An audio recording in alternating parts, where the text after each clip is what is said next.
viewers, welcome to my channel. Let's discuss. I am Priyanka Priyadarshi, Assistant Professor Marketing. Today I am going to discuss regarding very important topic of communication skill, that is body language. Body language आपके personality का एक ऐसा aspect है जो आपके बोलने से पहले लोगों को नजर आता है. So what is personality? Personality is set of your knowledge, attitude and behaviour. आप कितने इंटेलिजेंट हैं या कितने नॉलेजेबल हैं, कितने बुद्धिमान हैं, ये आपकी पर्सनालिटी को शो करता है. कब शो करता है? जब आप किसी से कॉन्वर्सेशन स्टार्ट करते हो, क्योंकि जब तक आप मुंह बंद रखते हो तब तक तो पता ही नहीं चलता लोगों को कि आप किसी भी टॉपिक के बारे में कितना जानते हो, कितनी इन डेप्थ नॉलेज है. तो knowledge is part of your personality. Second is attitude. आपके साथ अगर कोई पॉजिटिवली बिहेव करता है तो आपका बॉडी लैंग्वेज कैसे होता है. आपके साथ कोई अगर नेगेटिवली बिहेव करता है तो आपका बॉडी लैंग्वेज कैसा होता है. आप जब किसी भी जगह पहुंचते हो तो ओवरऑल आपका एटीट्यूड क्या रहता है, नेगेटिव रहता है, पॉजिटिव रहता है. आपका जो ऑरा होता है, प्रेजेंस होता है, वो कैसे निकल के आता है, that is called attitude. And third is behaviour, कि आप लोगों के साथ कैसा बिहेव करते हो और इनफैक्ट आप पब्लिक प्लेस पे या फिर अकेले में भी हो. बिहेवियर डजंट मीन कि आप पब्लिक प्लेस पे जब आप सामने वाले आपके सामने होता है, जब आप उनसे बात करते हो तो कैसा बिहेव करते हो.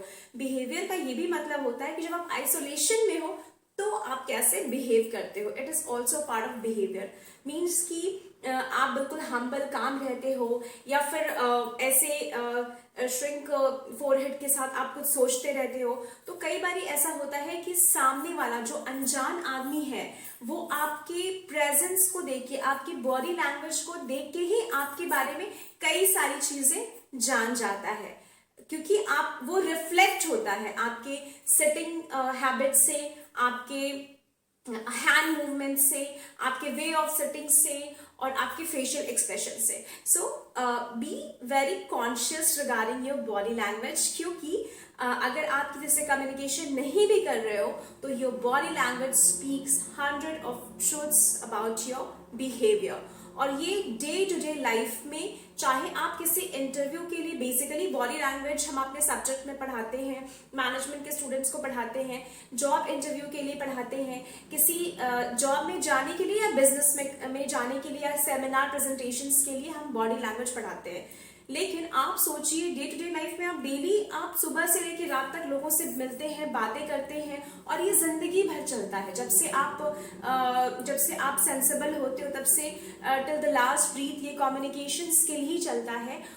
तो ये कितना इम्पोर्टेंट है ये आप समझ सकते हैं. अगर आपकी जॉब लग भी जाती है, आप बहुत बड़े बिजनेसमैन भी हो, तो भी एक पब्लिक प्लेटफॉर्म पे आप का बॉडी लैंग्वेज कैसा होना चाहिए वो बहुत ही इंपॉर्टेंट है जानना. So let's start with the first point, that is eye contact. जैसे ही आप किसी इंसान के से कम्युनिकेशन का प्रोसेस स्टार्ट करते हो तो बोलने से पहले आप प्रेजेंटेबल होते हो, तो आई कांटेक्ट सबसे पहला इम्पॉर्टेंट चीज है जो आपको मेंटेन करना चाहिए. रिसर्च के अकॉर्डिंग कहा गया है कि आई कांटेक्ट का जो रेशियो है वो 80-20% होना चाहिए. लाइक 80% आप जिससे कम्युनिकेट कर रहे हो उसके आंख में देख कर बोलेंगे और 20% आप थोड़ा सा इधर उधर देख सकते हो. इतनी लिबर्टी होती है, क्योंकि 100% अगर आप कंटिन्यूसली किसी को देख करके बोलते रहोगे, स्टेयर करते बोलते रहोगे स्टेयर करते हुए, तो सामने वाला कॉन्शियस हो जाएगा, राइट. और या फिर हो सकता है एम्बैरस फील करे या फिर समझ जाए कि मेरे को ओवर अटेंशन मिल रहा है, right.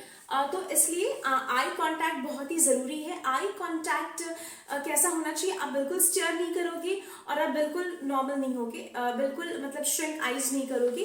You have to keep your eyes normal, soft, humble. एक होता है किसी को घूर के देखना, वैसा नहीं होना चाहिए. I should be very normal. और आप अगर पब्लिक प्लेस में बोल रहे हो तो सारे लोगों की तरफ आपकी नजरें जानी चाहिए. ऐसा नहीं है कि आप बस एक पॉइंट पे खड़े हो गए और एक ही इंसान से आई कांटेक्ट मिला के बोले जा रहे हो. It should be avoidable, because आप अगर पब्लिक प्लेटफॉर्म पे हो तो आप किसी को स्पेशल फील मत कराओ, आप सबको इक्वल फील कराओ. या फिर अगर आप ग्रुप में बैठो, आप फैमिली मेंबर्स से ही बात करो, अपने फ्रेंड्स से ही बात कर रहे हो, तो बस जो फ्रेंड आपका बेस्ट फ्रेंड है या फिर जो बहुत क्लोज है, बस उसको ही 1-to-1 इंटरेक्ट करके देखते रहोगे. It is not acceptable in body language. आप पब्लिक प्लेस पे, आप जितने भी ग्रुप में हो, आप सबके आंखों में आपका नजर मिलना चाहिए, मतलब सबसे आपका नजर इक्वली मिलना चाहिए, राइट। तो आई कांटेक्ट बहुत ही इंपॉर्टेंट रोल प्ले करता है। Second thing is hands and legs movement. Hands and leg movement, अगर मैं खड़ी हो जाऊं और ऐसे करके सिर्फ पढ़ाती रहूं तो ये हाथ पीछे का मतलब हर आपका जो मूवमेंट होता है वो कुछ ना कुछ इंडिकेशन देता है। Again it's a very very vast topic. अगर 1 to 1 जाएंगे तो ये अपने आप में हैंड्स मूवमेंट अपने आप में एक अलग चैप्टर है एंड लेग्स मूवमेंट अपने आप में अलग चैप्टर है। बट इन शॉर्ट अगर बताऊं तो जब भी आप किसी से मिलते हो तो अगर आप हैंडशेक करते हो तो आज की जनरेशन के बच्चे हाई डूड या इस तरीके से करते हैं, तो क्लोज पाम कभी नहीं करना चाहिए, ऑलवेज ओपन अप। या फिर ऐसे का मतलब होता है कि आप बहुत ही ज्यादा हम्बल हो और आप सामने वाले को ये मौका देते हो कि या फिर सामने वाले को एक्सप्रेस करते हो कि आप उनको ओवर वैल्यू कर रहे हो, right. So it should be बिल्कुल स्ट्रेट हैंडशेक करोगे, राइट, और बिल्कुल एनर्जी के साथ। और अगर आप किसी को ऐसे पॉइंट ऑफ करते हो, ऐसे हैंडशेक करते हो, यानी कि कभी भी अगर क्लोज पाम होता है तो इसका मतलब होता है you are dominating in nature. जैसे कि सिट डाउन, अगर आप please come and sit down, इसका मतलब होता है you are dominating by nature. और अगर बोलते हो प्लीज कम एंड सिट, तो इट सीम्स सो हम्बल कि आइए बैठिए, मतलब always use open palm, right. अगर मैं कम्युनिकेट भी कर रही हूं तो किसी वर्ड्स को अगर स्ट्रेस, जैसे मैं बोली स्ट्रेस, तो किसी पॉइंट को अगर बहुत ज्यादा फोकस करना है, बहुत स्ट्रेस देना है, तो वो ओपन पाम के साथ ही होना चाहिए, ठीक है। और अपार्ट फ्रॉम दैट, अगर आप किसी इंटरव्यू में हो या किसी भी प्लेटफॉर्म पे हो, आप किसी अनजान से या फिर किसी से भी अगर बात करते हो, तो ये आपका क्लोज फिंगर्स नहीं होना चाहिए। इसका मतलब वो होता है कि आप शाय फील कर रहे हो, राइट। तो हमेशा ओपन आर्म रहना चाहिए और कभी पॉकेट में हाथ डाल के बात मत करना। कभी ऐसे आप हैंड फोल्ड्स करने का मतलब होता है you are in defensive mode. वैसे ही हर एक जेस्चर पोस्चर जो है वो कुछ ना कुछ इंडिकेट करता है, उस पर आपको बहुत ही वर्क करना होगा, राइट। देन लेग्स मूवमेंट में अगर आप किसी कम्युनिकेशन के प्रोसेस में आते हो और आप बिल्कुल क्लोज लेग्स बिल्कुल आपका क्लोज है, इसका मतलब ये है कि आप बिल्कुल इंटरेस्टेड नहीं हो, या एक लेग आगे और एक लेग पीछे है, या इस तरह से आप टिल्ट करते हो या इधर टिल्ट करते हो, इसका मतलब you are totally not interested in your conversation. अगर आप सामने वाले से कम्युनिकेशन में इंटरेस्टेड हो तो आपका बॉडी लैंग्वेज वो शो करना चाहिए कि yes you want to listen of other party. तो उसमें या तो आप थोड़ा सा बेंड हो जाओ या फिर बिल्कुल स्ट्रेट रहो, और जो लेग्स के बीच का पोजीशन है वो आपके शोल्डर के बराबर होना चाहिए, ना बिल्कुल क्लोज ना बिल्कुल फैला हुआ। उससे भी लगता है बहुत ही ज्यादा स्प्रेड अप करोगे तो उसका भी मतलब अच्छा नहीं निकलता, लगता है कि आप बिल्कुल ही कूल और कैजुअल हो और आपको सामने वाले की बात में इंटरेस्ट नहीं है। तो इट शुड बी, आप ऐसे मेजर कर लो कि, और ये एक दिन में आप सोचोगे कि नहीं हम खड़े हो रहे हैं तो हमें ऐसे खड़े होना है और ये शोल्डर के बराबर हमें लेग का डिस्टेंस करना है। तो it's not a job of one day, it will become your part, it will become part of your behavior with practice, ठीक है। तो आपको ये हमेशा प्रैक्टिस करना होगा। तो अगर आप किसी पब्लिक प्लेस पे बैठते भी हो या फिर इंटरव्यू में अगर बैठते भी हो तो आपको क्रॉस लेग्स नहीं करना है। क्रॉस लेग्स का मतलब होता है कि you are in defensive mode, तो आपको बिल्कुल पैर को बिल्कुल सीधा और स्ट्रेट रखना है और नॉर्मल दोनों के बीच में डिस्टेंस ऐसे होना चाहिए, ठीक है। क्रॉस लेग्स नहीं करना। लड़कियों के केस में थोड़ा बहुत चल भी जाता है क्योंकि वो अकॉर्डिंग टू ड्रेस वो मोल्ड करती है as per the comfortability, but it's not perfect, right. तो हमेशा अवॉइड, जब भी आपसे सीनियर पर्सन कोई सामने बैठा हुआ हो तो आप अवॉइड करिए लेग्स को क्रॉस करना। फ्रेंड्स के साथ में बैठ सकते हैं। Then how do you settle down. आप जैसे ही इंटरव्यू रूम में या किसी भी पैनल में या पब्लिक प्लेस में आप बैठते हो तो take sufficient time to get settle down. आप बिल्कुल हैफजार्डस मैनर में बैठो और कम्युनिकेशन स्टार्ट मत कर दो। आप बिल्कुल सेटल डाउन हो अच्छे से एंड सिट प्रॉपरली, लाइक आपका जो बैकबोन है वो बिल्कुल स्ट्रेट होना चाहिए, आपका कंधा है जो वो बिल्कुल स्ट्रेट होना चाहिए। समटाइम्स क्या होता है कि आपका जो शोल्डर है वो बहुत ज़्यादा झुका हुआ होता है, किसी लोगों को ऐसे चलने की भी आदत हो जाती है। तो अगर आपको इसके लिए किसी पर्सनल ट्रेनर की ज़रूरत हो, एक्सरसाइज की ज़रूरत हो, एक्सरसाइज के थ्रू इसको इम्प्रूव किया जा सकता है। तो 10 to 15% केसेस में 3 to 6 मंथ्स के एक्सरसाइज से इसको वापस किया जाता है। इसका जो बैक जो होता है वो ऐसे झुका होता है। उस केस की मैं बात कर रही हूँ। इट सीम्स कि आप बहुत ही ज़्यादा नर्वस हो, या फिर आप अपने आप को बहुत कॉन्फिडेंट फील नहीं कर रहे हो, आप सामने वाले को अपने से ओवर वैल्यू कर रहे हो, इसका ये मतलब होता है। तो अगर आपसे सीनियर पर्सन कोई है सामने, आप उससे बात कर रहे हो, तो थोड़ा सा झुक जाना, मतलब कि you are listening, you are accepting whatever suggestions are delivered by another person. But all the time अगर आप ऐसे झुके रहोगे तो आपकी पर्सनैलिटी का ये पॉजिटिव इम्पैक्ट नहीं आएगा, ठीक है। और एट द सेम टाइम आप बिल्कुल हाथ पीछे खड़े रहकर बिल्कुल ऐसे भी नहीं करना, इसका मतलब है कि आप बिल्कुल डिफेंसिव मोड में हो, आप बिल्कुल फुल तेवर में हो कि कुछ कर लो, जो करना है कर लो, मुझे उससे कोई मतलब नहीं, ऐसा भी शो नहीं करना चाहिए। तो mid way is always better. तो आपको बिल्कुल बीच का पाथ यूज करना है, ना आगे बहुत ज्यादा झुकना है, ना पीछे बहुत ज्यादा जाना है। Try to stand up and sit straight, ठीक है, बैक में बिल्कुल स्ट्रेट रहना चाहिए। और इसका एक साइंटिफिक रीजन भी है कि जब स्ट्रेट बैठते हो तो आपका जो ब्लड सर्कुलेशन है वो माइंड तक बहुत ही अच्छे से पहुंचता है, और माइंड तक अगर ब्लड अच्छे से पहुंचेगा तो पूरे वेन्स में ऑक्सीजन अच्छे से जाएगा, जिससे कि आप बहुत एनर्जेटिक फील करते हो। तो ये भी एक साइंटिफिक रीजन है कि जो लोग बहुत ही लीन करके झुक के बैठते हैं, या फिर ऐसे करके सोते हैं, या फिर ऐसे वैसे बैठते हैं, ऐसे करके बैठते हैं, या फिर किसी पे लीन ऑन होकर के बैठते हैं, तो वो बहुत लेजी हो जाते हैं और उनका माइंड बहुत ज़्यादा काम नहीं करता है। इसके पीछे रीज़न यही है कि ब्लड सर्कुलेशन वो सही से नहीं होता है। Third is gesture and posture. Gesture and posture की बात करें तो आपका जो बॉडी लैंग्वेज है वो हमेशा कॉन्फिडेंट होना चाहिए। आप जैसे आप कभी ग्रुप में बैठ के बात करते हो तो कभी आप नेल बाइटिंग करते हो, किसी थॉट में चले जाते हो, ये ऐसे करके बैठना ये बिल्कुल अवॉइडेबल है, ऐसा बिल्कुल भी नहीं करना चाहिए। और कभी कभी होता है कि आप आराम से बैठते हो, जब कॉन्वर्सेशन चलता है तो आप ना पैर को शेक करते हो, ऐसे करते हो, या फिर अगर पेन है तो ऐसे करते हो। इट सीन मतलब ये it shows that you are very impatient and आप ऐसा चाहते हो कि सामने वाला फटाफट से कॉन्वर्सेशन बंद कर दे। तो आपको ये या फिर कोई ठक ठक कुछ ऐसे है तो वो बजाएगा, टेबल बजाएगा, ये सब हरकतें नहीं करनी है। और ये सब वन टाइम जॉब नहीं, अगेन आई एम सेइंग कि अगर आपकी ये हैबिट है तो it will take some time to improve, और आपको डेली बेसिस पे इसमें इम्प्रूवमेंट लाना होगा। वो इसलिए क्योंकि it's part of your personality. अगर आप अपनी पर्सनालिटी, अब जब पब्लिक प्लेस पे जाते हो तो आप अच्छा ड्रेसअप करते हो, क्यों करते हो? क्योंकि आपको अच्छा दिखना है।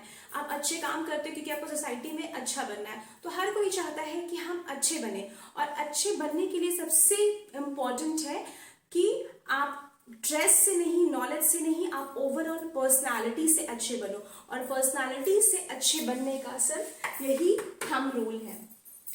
Next is dressing sense. तो कम्युनिकेशन स्किल में आपका जो बात है, आपका जो बॉडी लैंग्वेज है, वो तो तब स्टार्ट होता है जब आप कॉन्वर्सेशन स्टार्ट करते हो।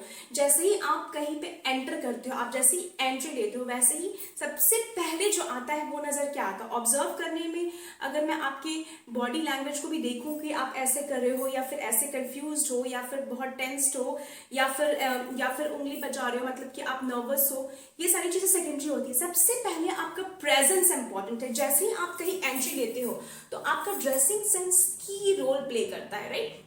अगर आपका ड्रेसिंग सेंस बहुत अच्छा है तो ये फर्स्ट इंप्रेशन बहुत ही पॉजिटिव डालता है। तो always invest your time and invest your common sense in your dressing, क्योंकि ड्रेसिंग सेंस आपकी पर्सनालिटी का सबसे की फैक्टर है।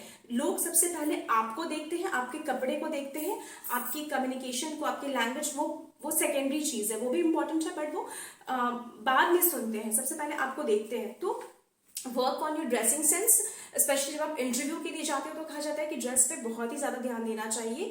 और उसमें सबसे इम्पॉर्टेंट चीज़ ये है कि आप कभी भी अगर आप नॉलेजेबल पर्सन के बीच में जा रहे हो, इंटरव्यू के लिए जा रहे हो, या फिर आप किसी इंस्टीट्यूशन में जा रहे हो, या फिर किसी बड़े बड़े बिजनेस टाइकून के साथ मीटिंग में जा रहे हो, तो keep your dress colour very decent.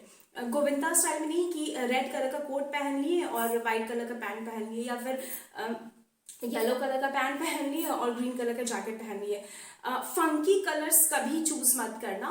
वो सब चलेगा अगर आप फ्रेंड्स के साथ गेट टुगेदर कर रहे हो तो चलेगा, तो वैसे पार्टीज में तो सभी तरह के ड्रेसेस चल जाते हैं। But I am talking about what you should wear professionally आप हमेशा डिसेंट कलर ही चूज करो। आप कभी भी इंटरव्यू पैनल में बैठे होगे तो जो इंटरव्यूअर का पैनल होता है, आप कभी नहीं देखे होगे कि वो रेड कलर का शर्ट पहन के आते हैं, ब्लू कलर का, आई मीन येलो कलर का शर्ट पहन के आते हैं, इधर white, blue, black, light sky blue, ये सारे डिसेंट कलर्स में आते हैं, ठीक है। तो आप जब भी जाओ तो आप, या फिर आप ऑनलाइन भी सर्च कर सकते हो कि जो प्रोफेशनल्स होते हैं हमेशा आप देखोगे कि वो डिसेंट कलर का ड्रेस पहनते हैं, ठीक है। तो आपको भी वही चीज फॉलो करना चाहिए, और जरूरी नहीं है कि आप बहुत ही ब्रांडेड पहनो, आप ब्रांडेड कपड़ों जाओ, विंडो शॉपिंग करो और ब्रांडेड कपड़े देखो कि वो कैसे होते हैं, उससे मिलता जुलता कोई सस्ते दाम का कपड़ा भी आप ले सकते हो। It's not about money, it's about your taste, वो ड्रेसिंग सेंस होता है जो।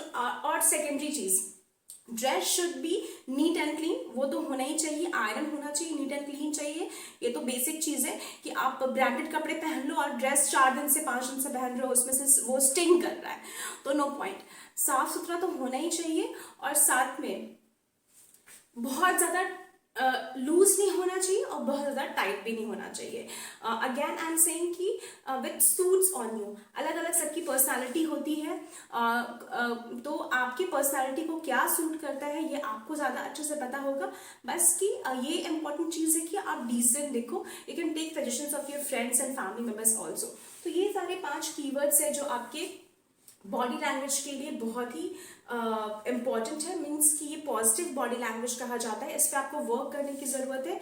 So stay tune with me and keep watching my videos. अगर बॉडी लैंग्वेज के बारे में आपको और भी कई सारी बातें हैं वो जाननी है, समझनी है, it's a vast, it's like an ocean, ये वन डे जॉब नहीं है। फिर भी ये कुछ 5 टिप्स हैं जो आपको डेली बेसिस पे लॉन्ग टर्म में धीरे धीरे थोड़ा थोड़ा करके इम्प्रूव करना होगा। आपको अपने ड्रेस पे वर्क करना होगा, आपको अपने कम्युनिकेशन स्किल, बॉडी लैंग्वेज पे वर्क करना होगा, आपको हर समय अटेंटिव और सीधा बैठना होगा अगर आप चाहते हो कि आपकी पर्सनैलिटी का जो इम्पैक्ट है वो पॉजिटिव हो। तो और इसी तरह के फर्दर वीडियोस के लिए keep watching my videos and don't forget to like and subscribe my channel, press bell icon and text me in inbox, comment box में आप टेक्स्ट करो अगर आपको किसी पर्टिकुलर टॉपिक पे या फिर ड्रेसिंग सेंस पे आपको कुछ डिटेल्स चाहिए। Stay tuned with me, keep learning, keep smiling. Thank you.